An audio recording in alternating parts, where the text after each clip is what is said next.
Okay mga paps, itong gagawin natin ngayon. Si Smash Black. Nabangga nga pala to kaya ganyan ang tsura niyan. Pero kaya pa nating ayusin yan.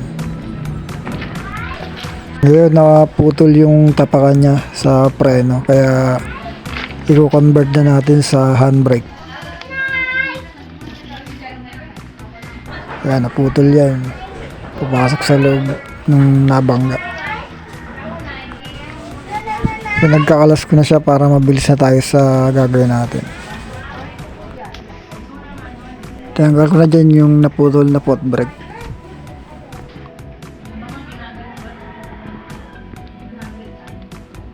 Dito tayo lalagay ng stopper para sa brake. Tapos switch ng brake niya ito. Dudugtungan na lang natin ng wire papunta sa taas. Yan, ito. Tatanggalin na natin yan. Dudugtungan na lang natin ng wire. Kukunik natin doon sa taas. Sa may handbrake na mismo. Yung pinaka-switch niya rin, doon natin ikukunik. Tinanggal ko na yung manibela para mabilis na tayo. Kukuha natin tong spring mga paps. Lilipat natin dun sa nabili nating clutch cable ng pang Raider 150. Ayan. Ito ang sukat na pwedeng ilagay. Medyo mahaba-haba yung cable niya. Sakto lang siya. Yan, lalagay na natin dito. Kasi yung cable niya wala pang spring, pang clutch cable kasi yan. Tapos to, yung stopper niya igagrind natin yan para matanggal, para dumiretso siya dyan. Ito grind natin yan. Ito mga paps, di ko na lang pinakikita kasi naiingay pa sa grinder. Bali, natapos ko na, nag-grind ko na yan. Ayan. Nag-grind na yan.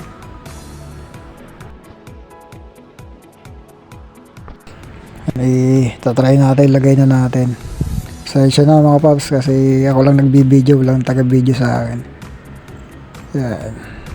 Yan, sakto na. Yan, wala na dito, wala na yung stopper niya. Yan, dyan. Didiretso na yan dyan. Yan. Yun, para may allowance dito sa dulo.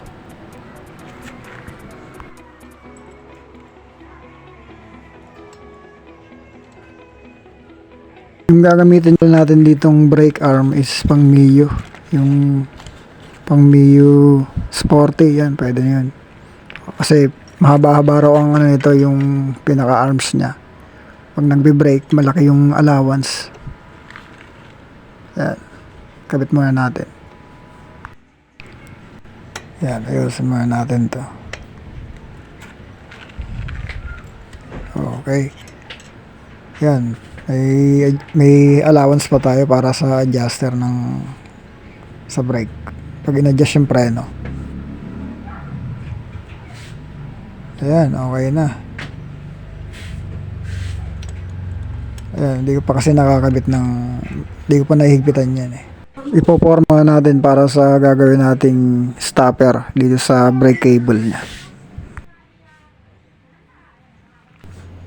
Yan, sakto. Meron pa tayo ditong natitirang triangular bar. Ito yung kukuhanin natin ng kapraso lang para sa stopper. Yan, kukuha tayo dyan ng kapraso lang. Sensya na, medyo bagong-bago pa to. Walang kakalaw-kalawang. Kukuha lang tayo ng kapraso dyan. Pipinturahan naman natin yan, kaya okay lang. Tsaka, lilihain natin. Yan, sakto na yan. Medyo mainit-init pa. Palamig-lamigin muna natin. Yan, wakatan na natin yung butas dito sa may tornilyuhan. Tapos, yung yan, sa may, sa cable, sa brake cable na yan. Dito pala pinadaan yan mga paps sa, yan. Dito, yan. Sinuot ko yan dyan. Papunta dyan sa ilalim. Ayan. Ayan, dyan. Dito ko na pinadaan kasi yung iba sa ilalim sa may makina dinaan. Baka masunog ng makina eh. Tambocho pa da. Oo. Yan. Tatali na lang natin yan ng zip tie. Yan, dyan. Yan, sakto na yan.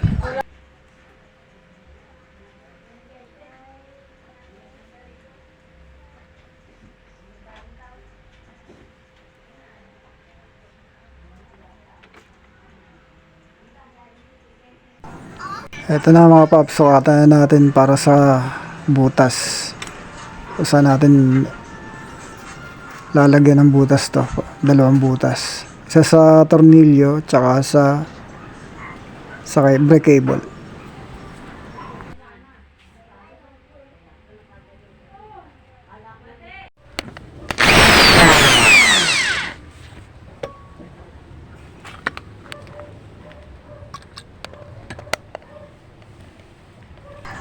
Ayan, hindi ko na pinakita yung pagbabarena mga paps. Ako lang kasi nagbibideo.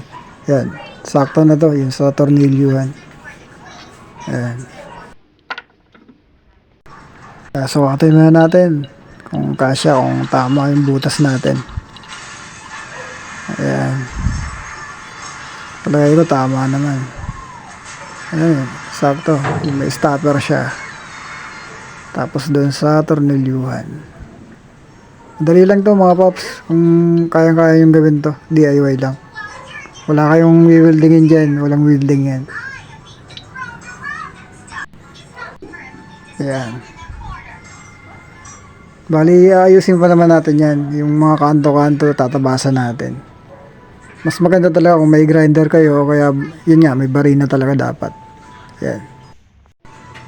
Ayan, ito na-grinder ko na yung mga kanto-kanto. Tsaka, yan, pinakinis na natin ng konti. Para pipinturahan na lang yan mamaya. Yan, madali lang yan, no?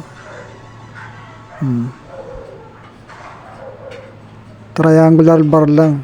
Triangular bar. Tapos kapraso lang. Hindi na tayo magwe-welding. Yan, kinabit muna natin para makita natin kung tama ba pagkagawa natin. Yan. Yan, sakto lang. Oh. Dali lang. Dali pang tanggalin to mga paps. Hindi katulad ng yung dating brake. Palitan natin ng manipis na bala. Yung pang putol. Ito. Tatanggalin natin yung lagay ng side mirror. Yan, tatanggalin natin to mga paps. Kasi yung lalagay natin dyan, may lagayan na rin ng side mirror yan. May tornilyuhan na. Yan, kitinisin na lang natin yan, i-grind natin. Para makinis. Pwede rin kayong gumamit mga paps ng lagaring bakal kung wala kayong pang grind talaga. I-grind na lang natin yan, kikinisin natin. Papapalinisin natin yan. Okay na. Kinis na yan, ayos na yan. Yan, ito yung ilalagay natin mga paps, yung pang raider. Clutch lever ng R150. Okay, pinturahan na natin to para matapos na. Kakabit na lang natin yan. Yan lang natin ng black. Flat black lang ginamit ko. Boss ni flat black.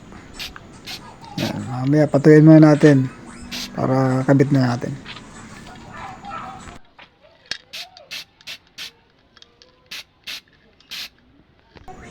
Yan, okay na. Saglit lang ginawa natin. Saglit lang to eh. Yan. Pininturahan na. Okay na. Kakabit na lang mga paps. Tapos na natin yan. Doon lang tayo natagalan sa pagwa-wiring. Kasi nadamay ito nung na bangga. Nadamay pati mga wire. Yan. Install na natin. Kabit na natin yan.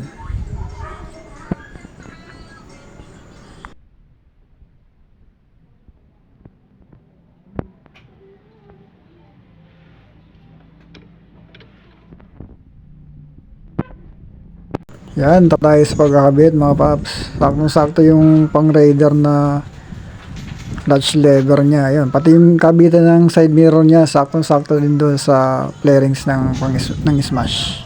Dito sa pang-headlight niya. Yung kabitan ng side mirror. Ayan, diyan ko yan dinaan mga paps. Ayan, diyan.